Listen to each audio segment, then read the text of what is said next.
It's the Scotty Myers Show. Hey, welcome to this week's edition of the show. I'm your host, Scotty Myers, and this is a little bit of a Halloween episode of the show. We're going to focus a lot on some ghost stories and Halloween-based stuff early on. Once again, thanks to everybody that keeps bolstering up our ratings and reviews. That's helping big time. I keep seeing nice spikes, new areas, new listeners, kind of all across the world, which is really cool. So thank you so much for the support, and please keep it going. It's definitely helping out. This week, if you're wondering where I'm coming to you from, home. I'm actually home for a change. It's so nice. My dog, which already borderline liked me, he's I don't know. I think he's liking me even less now that I'm not around as much. So that's a little bit of a drawback. Cat, on the other hand, seems to like me more. Kind of strange. Doing the trick-or-treating thing later, and of course, it's become a tradition with my nephews that I go and scare them. Is a tradition that started last year, but we're going to build it up. Last year, I got them really good. This year, I'm bringing Michael Myers back, but they just moved. So their home is new, and now their backyard's full of trees and that type of thing. So it's going to be lots of great hiding spots back there. So I'm really looking forward to scaring my nephews this Halloween. I have a feeling this is going to go on until they're absolutely sick of me and can whoop my ass. I really think that's how long I will enjoy scaring them. But speaking of scary things and Halloween, before we get into the actual ghost stories, we had the Halloween party that we were talking about with the costume thing last week, and everybody loved our Al and Peggy Bundy things. It was a fantastic Halloween party. Our buddy Bruce throws a big one every year, and man, he's the guy that goes all out on a party. You know, like you always have that friend where if you throw a party, it's pale in comparison.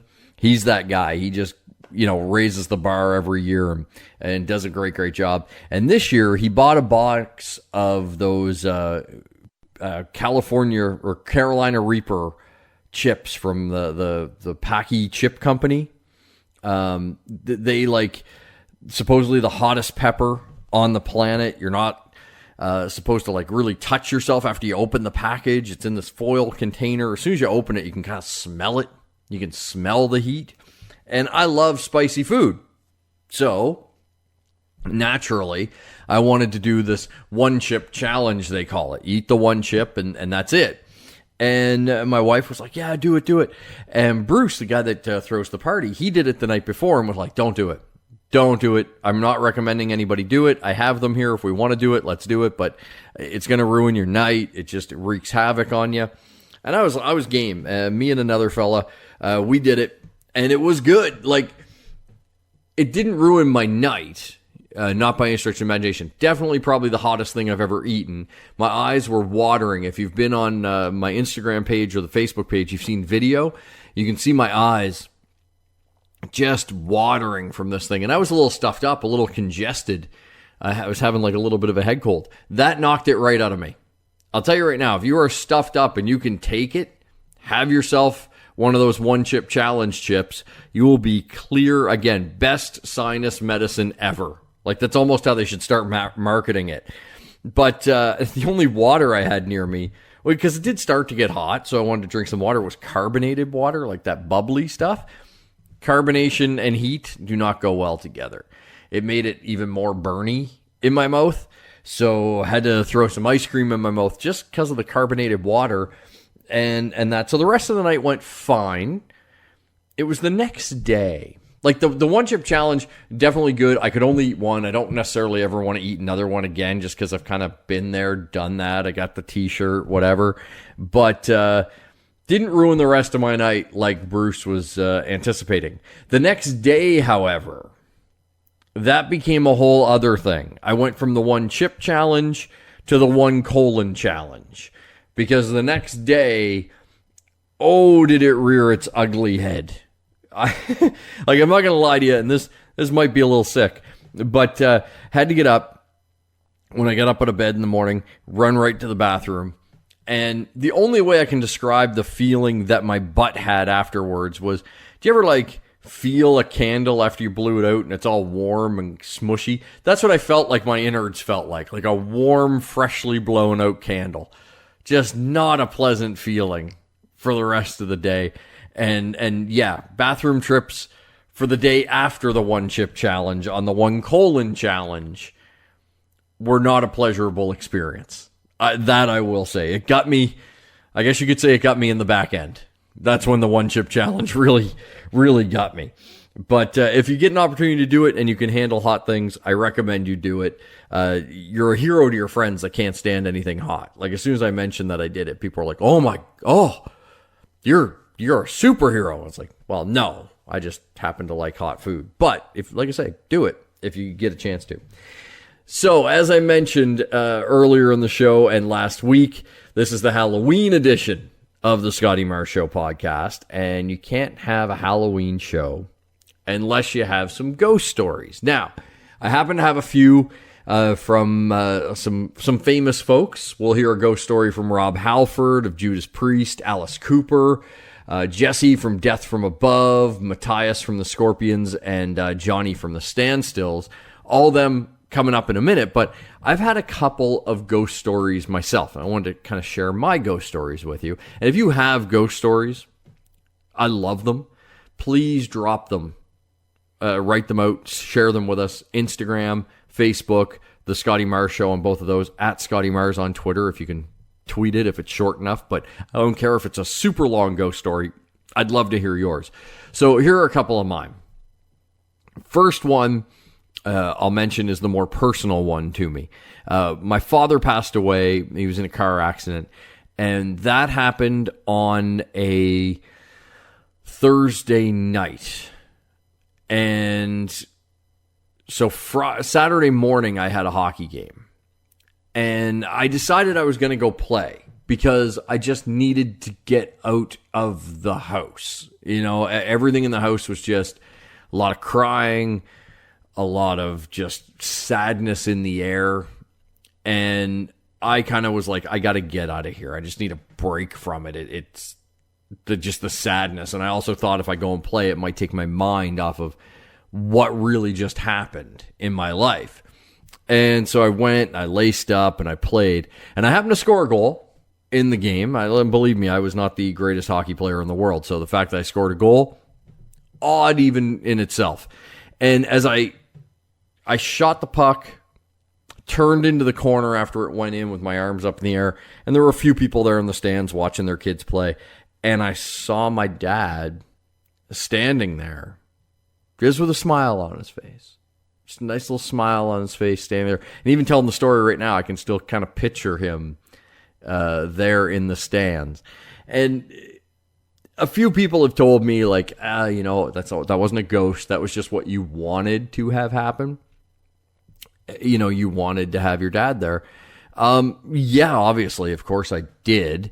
My dad growing up never made it to a lot of my games, just because of his schedule compared to when I worked or when I played and that. So I didn't have a lot of memories of him at my game. So I wasn't superimposing a memory of my father at a previous game on that moment. And it definitely felt, he wasn't solid, like he wasn't see-through, because I could definitely make him out and make out the details, but he wasn't solid.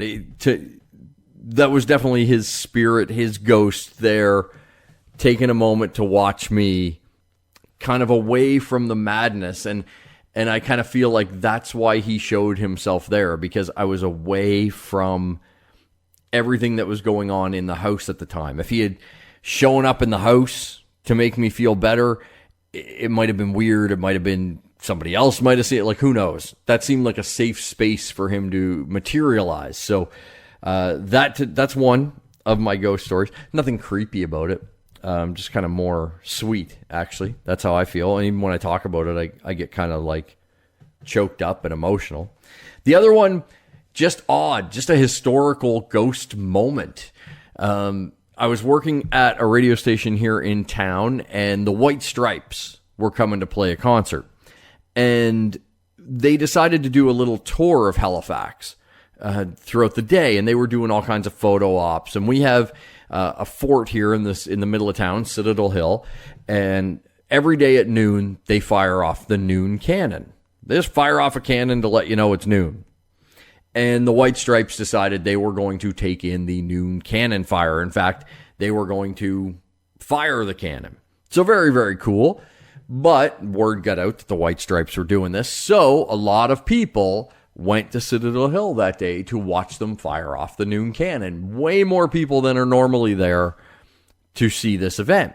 So it happens. They fire it off. Everybody applauds. It's a very cool scene. And then they leave and everybody else is dispersing. And I'm walking, down kind of the main field area, the center area of the fort. And there's a guy in front of me walking in uniform, in the traditional uniform of the fort of the time. And I'm thinking nothing of it because he looks pretty solid. And, he's walking in front of me and he turns and goes in a doorway.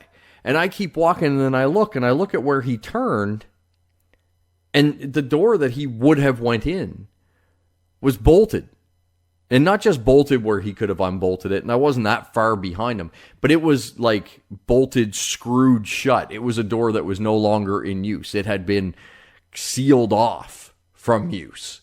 And I kind of stood there, dumbfounded, scratching my head, wondering what I just saw. And an employee from Citadel Hill came up to me and asked me what was wrong, because obviously I looked a little perplexed. And I said, well, I could have swore that I was walking behind someone that worked here in, wearing their period costume. And I could have swore they turned down here, but obviously that door is bolted and the next entrance was quite a few steps down. So it would have been hard for me to confuse what entrance the guy motioned to. And the park employee, she just went, oh, you saw the ghost. And I was just like, what? And she was like, yeah, there's a guard that occasionally shows up here in the courtyard, and he'll walk around, and we're just used to him now. He doesn't bother anybody, and he just walks around and then disappears. I was like, oh my God. And then in my head, I was like, you know what? If you were a guard and your job was to guard the fort, and suddenly there's a bunch more people there than normal, and it's a bit more lively, there's lots going on, you may be curious. It's your job to secure the fort. So in my head, I'm thinking, he saw this commotion, a bunch more people, and he thought it was his duty to check on it and make sure that it was okay, and when the commotion was over, he was done. It's kind of a weird one, but a little historical one for you. If you ever come to Halifax and go to Citadel Hill, there's quite a few ghost stories. I did a ghost walk there once. Quite a few cool ghost stories at that site. So if you like ghosts and you come to Halifax, definitely a place to check it out. So let's get into some of these celebrity ghost stories that I have, shall I? Let's start with a guy known in the horror world because he does a great job of mixing horror and music. Here is a little ghost story from Alice Cooper. Joe Perry and I were trying to write something in a house, and we had no idea that this house was.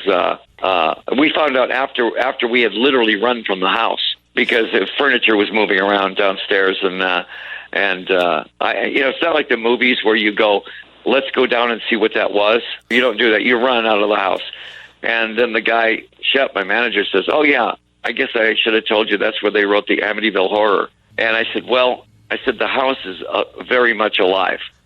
And he said, my mother had a dinner party there one night, and the dining room table moved about 1.5 feet to the right while everybody was sitting there. I said, okay. So I wasn't imagining that. And he goes, no, that house is creepy. Kind of a cool one.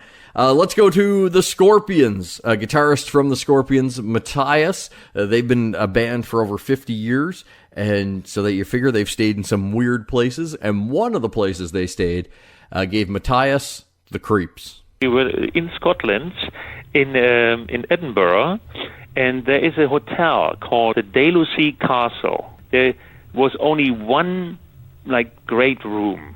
And since we are 5 in the band, the tour manager from Liverpool at the time, he did this trick with the matches, the he only showed the tip, and then he broke off 4 of them. The longest one was winning the best room. So I was winning it. So I remember I had like this open fireplace, and I was in this 4-posted bed, everything very old, and it was cold. It was in the winter, and when I had like nightmares, and I was like sweating like crazy, and then when I woke up, I saw these black shadows like be right over me. I felt very, very strange, very bad. And I said, I don't want to spend a second night in that room. Somebody else can try it. And my good friend Johnny from the Standstills, great Canadian band, they had a story from a place they were recording an album that was definitely an unsettling place to be. We're sleeping on the couches in the main room. And in the main room, it's like kind of like all glass windows and stuff. Like, it's really beautiful heritage home, and in the middle of the night we hear banging against the glass from the outside. It started kind of like small. Renee heard it first, and she woke me up, and she's like completely freaked out. She was like white, like a ghost. She's like, there's something banging against the window. And so we're kind of freaked out, like, what the hell is that? And you could see that there's like this like broom handle. It's like lifting slowly and then just smacking back down. And like we're looking at this broom handle, and there's no wind. Like the weather was perfect. It wasn't like stormy or anything like being able to move this broom handle to smack against the glass. And at that point, like, I'm completely freaked out too. Like, goosebumps. Like, I'm like, what the is going on? Like, this is nuts. And so it progressively gets worse and worse, and this broom handle keeps smacking against the glass. And so James is kind of freaking out too, and he grabs like a flashlight, and we go outside and we investigate what this is. And we go out there and we take a look to see what it was, and the broom was leaning up against the window. And when we went out there and shined the flashlight on it to see what, like, maybe there's something out there, there was one of the little mannequin dolls from the upstairs sitting outside by the broom. See, musicians and ghost stories, they just go hand in hand, right? So from Death from Above, this is Jesse, and an interesting altercation he had with a ghost. This band started in an old funeral home in Toronto. That's where we used to play. And then years later, it was just me and Al from Mastercraft living in the house. And there was a fire, and there was like a weird little abandoned building behind our house that burned down in the fire. And then after that, weird stuff started happening in the house. And the worst was one night I was lying in bed and I looked across the room and I saw this like guy who was probably about, I don't know, like 5'7" or so with curly hair standing in the corner. I'm like, that's weird. And then the dude just moved directly across the room and jumped on me and was pushing my face into the bed. And I got up, I put my pants on, and I'm looking around because I thought it was a person, and there's nobody there. And I thought, oh, that was a bad dream. That was so weird. And then I went back to bed with the TV on at that point because I guess that's what I needed, like a little kid. And then in the morning, I went outside to the porch where we used to, hang out, and Al was already out there. And I thought, wow, that's pretty early for him. And I said, man, I had a really weird dream last night. And he's like, yeah, me too. There was this guy, and he described the same guy, jumped on him, flipped him over on his stomach, pulled his arm behind his back. He fought it off and then ran out of the house. And he'd been up there ever since. I was like, oh no, I had this same dream. That wasn't a dream. That's crazy when your roommate has the same experience. That takes it to a whole other level. And let's wrap up this round of kind of celebrity ghost stories with the legend himself, Rob Halford. A friend of mine lost their lives many, many years ago, and they were a practical joker with water. Just stupid things with water. And I still have that going. Wherever I go, it seems like I've just had a problem here at the house in Phoenix with a water going crazy. So I believe in that. On that spiritual side, I think that I think that some of our dearly departed who were practical jokers can still play those stunts on us, you know. So even though they might not be kind of the grey lady in the mist, I think we can still get our kind of fun, spooky incidents and episodes in that respect. Now, before we get off the topic of ghost stories, there was a great one here in Halifax a few years back that I'd like to revisit. There was a columnist for the local newspaper, the Chronicle Herald, Peter Duffy, and he was very well known here in town.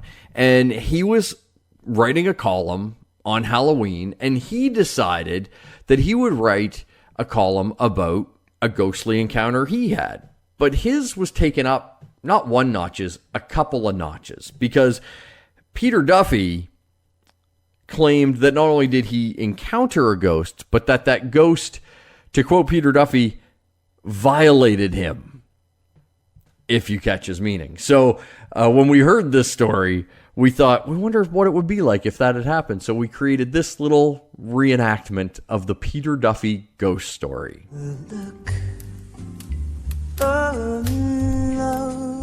I hate deadlines. What should my next column be about? Perhaps a little scotch and some shut-eye will inspire me. Peter! What? Who is that? Is somebody there? I've seen you on Joe Howe, Peter. The blowing snow melting into your salt and pepper beard. Oh, to be the one to melt in you. Who are you? What are you doing? I love your column, Peter. Now, enjoy my column. Wait. Is anything happening? I'm not feeling anything. Like a worm trying to penetrate concrete. This is quite embarrassing. I swear this hasn't happened before. It must be the breeze from the open window. Or that new medication I'm on. It's okay, champ. It happens to the best of us. Please, don't tell anybody about this. I have a reputation to keep on the other side. Don't worry, I promise in my column, I will say you were a demon that violated me, but at the same time a gentleman. On to our off story of the week. Of course, that's the story where you see the headline and you just go, oh, for fuck's sakes. And this one is a doozy. Headline: Johnson & Johnson ordered to pay $8 billion to man who said drug caused him to grow breasts. That's right. A jury awarded someone $8 billion in punitive damages because the man said the drug company didn't warn him that his antipsychotic drug could lead to breast growth in boys. The drug company, of course, denounced the ruling, saying that it was grossly disproportionate and that they were confident that the ruling would be overturned. I am on board with this statement that it's going to be overturned. There's no way they're going to stick the company to pay $8 billion to Nicholas Murray, who's 26, and said that they put profit over patients and that they should have to pay for this. If Johnson & Johnson is forced to pay $8 billion to Nicholas Murray, they're going to rename the company Murray & Murray because they are going to have no more money. They have been at the brunt of a lot of lawsuits lately. And other people had to take this drug. Like, honestly, you know, there has to be other guys out there with the man boob problem. And if not, in my opinion, it's almost like throw the case out. But if there are other guys with man boob problems, then you know what? Pay for their breast removal, breast reduction surgery. Give them a couple $1 million and call it a day. And that's it. But apparently juries in the States, basically what they can do is they can award any number they want. And then most of the time when we hear these massive settlements, the juries have awarded the big number, and they do it just so that the judges and the lawyers can figure out what the actual settlement will be. So odds of Mr. Murray getting $8 billion, probably slim to none, but he's definitely walking away with something. And I'm willing to bet you he's going to walk away with something in the millions. So I am currently looking for an attorney that can help me in my lawsuit because there's a few companies that I would like to, take to court for giving me man boobs over the years. The list of defendants, it's a long one, goes as follows: McDonald's, Greco Pizza, Nestle, Cadbury, Hostess, Pringles, Coca-Cola, Wendy's, Subway, Burger King, KFC, Taco Bell, Pepsi. On to the geek news of the week, and we've got a few key stories to catch you up on. First off, we're going to start in the world of Star Wars, because we got a couple of Star Wars related stories to catch you up on. First off, they dropped the second trailer for The Mandalorian, and if you were not impressed with the first trailer, I don't know what the hell's wrong with you, but the second trailer was even more impressive. And this is kind of what we've been waiting for in the Star Wars world, is everything that we've gotten, since The Force Awakens has been somewhat centered around the stories we know. Solo was a little different. We didn't know all of that story, but we knew parts of that story from hearing about Han Solo's background. Same with kind of Rogue One, but they were still centered around characters and events that we've at least heard mention of in the Star Wars universe. The Mandalorian is going to be a fresh, new story. Sure, there's going to be little tie-ins to the story we know, but it looks like something entirely new, which is, I think, what a lot of Star Wars fans have been waiting for. We love the Skywalker saga and everything about it, but there's a lot more to explore in the galaxy. And if you haven't watched the second Mandalorian trailer, after you're done listening to the podcast, I was about to tell you to stop what you're doing. Finish listening to the podcast first, then go check it out. The show premieres episode 1 November 12th, coincidentally the same day that Disney Plus launches. Disney not holding back any punches. They're going to come out swinging with The Mandalorian to help the launch of their new streaming service. And speaking of the Star Wars universe, we knew that there was a trilogy of films coming from the Game of Thrones creators. Yeah, not anymore. They're gone. They're off the project altogether. There's been lots of speculation as to why they left. And it's a little bit of a he said, she said right now, in the case that, one camp is saying that Disney kind of cut ties with them, partly because of the poor reception to the Game of Thrones finale and entire final season. Also partly the fact that the pair also signed a deal with Netflix about a $250 million production deal. And since Disney's getting into the streaming service, they see Netflix as a competitor. So they don't want them working on a Star Wars project while at the same time them going off and creating content for somebody else. So that's supposedly why Disney may have given them the boot. One of the rumors why they may have left the project on their own is they didn't want to deal with the toxic fans of Star Wars. And I understand that to a point. There are a ton of Star Wars fans that you just cannot make happy. It doesn't matter what you do, but you cannot please them. And maybe you step back and you look at that and you go, do I really want to spend years of my life creating something that I'm going to be proud of, only to have these fans shit all over it? And, maybe they had the next Netflix deal. They don't need the money. They said, fuck it. We're going to walk away from the Star Wars thing. All this leads to a little bit of uncertainty in the future of Star Wars after the Skywalker saga wraps up. There's, of course, the Rian Johnson trilogy supposedly in the works, but even his most recent comments seem to be wishy-washy about whether those movies are happening or not.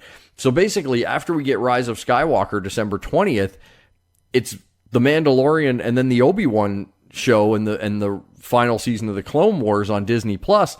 We really don't have any more movies announced officially, so the future of the Star Wars franchise kind of up in the air right now. So I'm expecting announcements soon from Disney. I don't think they're going to want to leave a lot of room for speculation on what's going to happen with Star Wars. Switching to Marvel, some people speculating that Marvel might be slowing down a little bit because, they wrapped up everything with Avengers Endgame. They're moving into some new characters. Maybe they're going to pump the brakes and slow the pace down a bit, but that is not the case. Marvel Studios has come out and said the plan is to still do 3 to 4 movies a year under the Marvel banner, which, in all honesty, I would like to see them slow down a little bit. Because if anybody is going to cause superhero burnout, it's going to be Marvel pumping out that many movies a year. There's a lot of movies, and, you know, I enjoy a good chunk of the Marvel movies. There's some I definitely don't like, but they all kind of have the same feel. And I think that's what would lead to superhero burnout more than anything else, is just all the movies feel the same, and Marvel kind of has a little bit of that. I think they could safely drop down to 2 a year and we'd be fine. You know, 2 big ones a year and then go from there. That would be my recommendation to Marvel. And switching over to a little bit of DC news, Joker continuing to do incredibly well at the box office, and it will debut streaming-wise on HBO Max.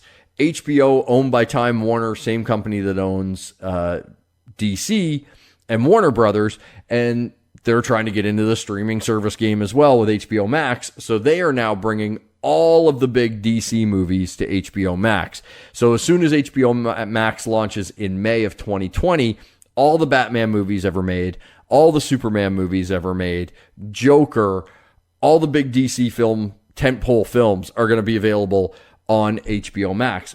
And that's not all. You would think that might be enough, but it's not. We're getting some original series, DC Comics-based series on HBO Max. We're going to get Strange Adventures, which is going to be kind of an anthology series. Definitely probably going to feature Adam Strange at some point, but it's going to feature a lot of different characters in the DC universe. Elizabeth Banks is bringing a little bit of a comedy take with a high school-based DC comic show. And the one that really has me super excited, Greg Berlanti, the man behind the Arrowverse, you know, Arrow, Flash, Legends of Tomorrow, all that stuff.